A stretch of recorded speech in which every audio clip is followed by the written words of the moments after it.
Tuesday evening இன்றைக்கி வந்துட்டு cleaning வேலை தான் கொஞ்சம் பார்த்துட்டு இருந்தேன். கவுண்டர் டாப்பில் இருக்க திங்ஸ் எல்லாத்தையும் எடுத்து வச்சுட்டு அதில் இருக்க தூசி எல்லாத்தையும் அப்படியே தட்டி விட்டுட்டு லிக்யூடு போட்டு நல்லா க்ளீன் பண்ணி வச்சுட்டேன். மீஷோலேருந்து 2 ஜார்ஸ் வந்து வாங்கியிருந்தேன். இதோட ரேட்டு 416க்கு வாங்கியிருந்தேன். இது எப்போயே வந்து ரிசீவ் ஆகியிருந்தது. ஆனால் இப்போ தான் லிக்யூட்லாம் போட்டு யூஸ் பண்ணலாமேன்ட்டு எடுத்து வச்சுருந்தேன்.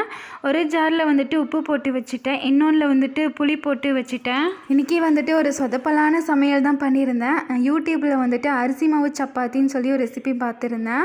அது பண்ணலாமேன்னு ட்ரை பண்ணேன், ஆனால் சுத்தமாக எனக்கு வரவே இல்லை. அதுக்கப்புறம் கவுண்டர் டாப் எல்லாம் நல்லா காஞ்சதும் எடுத்து வச்ச திங்ஸ் எல்லாத்தையும் அதனோட இடத்துல எடுத்து வச்சாச்சு. சொதப்பலான அரிசி மாவில் இடியாப்பம் தான் பண்ணியிருந்தேன். அது கூடவே சுண்டெல்லாம் போட்டு ஒரு குருமா மாதிரி தான் பண்ணியிருந்தேன். எங்களுக்கு எப்பயுமே இடியாப்பத்து கூட தேங்காய் பால் வச்சு சாப்பிட்டா தான் பிடிக்கும். ஆனால் இன்னைக்கு சுண்டல் கொஞ்சம் அதிகமாக ஊற வச்சுட்டதுனால குருமாவே பண்ணியாச்சு. அப்படியே கையோட யூஸ் பண்ண பாத்திரத்தை எல்லாத்தையுமே வாஷ் பண்ணி வச்சாச்சு. நாளைக்கு இன்னொரு வீடியோவில் பார்க்கலாம். பாய்.